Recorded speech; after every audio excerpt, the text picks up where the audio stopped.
Hello! ഇഷ്ടം മാത്രം പുത്തൻ പ്രൊമോ വിശേഷങ്ങളിലേക്ക് എല്ലാ കൂട്ടുകാർക്കും സ്വാഗതം. അങ്ങനെ നമ്മുടെ ഇഷിത ഡോക്ടർ വഴി എല്ലാ സത്യങ്ങളും അറിഞ്ഞു കഴിഞ്ഞു അല്ലേ? അപ്പം നമ്മുടെ ഇഷിത ഈ അറിഞ്ഞ കാര്യങ്ങളൊക്കെ നമ്മുടെ മാധവനെ ഫോൺ ചെയ്ത് പറയുന്നുണ്ടേ.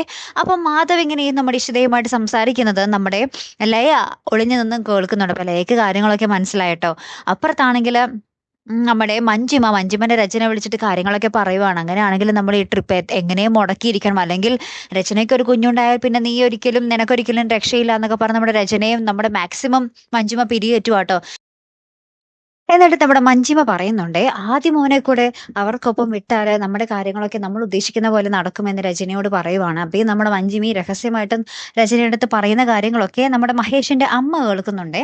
ഏറ്റവും ഒടുവിൽ നമുക്ക് കാണുവാൻ സാധിക്കുന്നത് നമ്മുടെ ഇഷിതയെ മഹേഷും കാറിൽ പോകുന്നു. അപ്പൊ മഹേഷിന് ആകെപ്പാടെ ഒരു ടെൻഷൻ ആണല്ലോ എപ്പോഴും. അപ്പൊ നമ്മുടെ ഇഷിത ഇങ്ങനെ ആശ്വസിപ്പിക്കുവാണ്.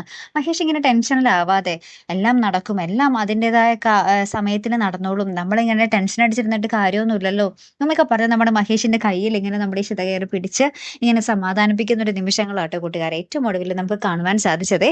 കാത്തിരുന്ന് തന്നെ കാണാം കേട്ടോ. അപ്പൊ അടുത്തൊരു വീഡിയോയുമായി വരുന്നത് വരയ്ക്കും ഗുഡ് ബൈ.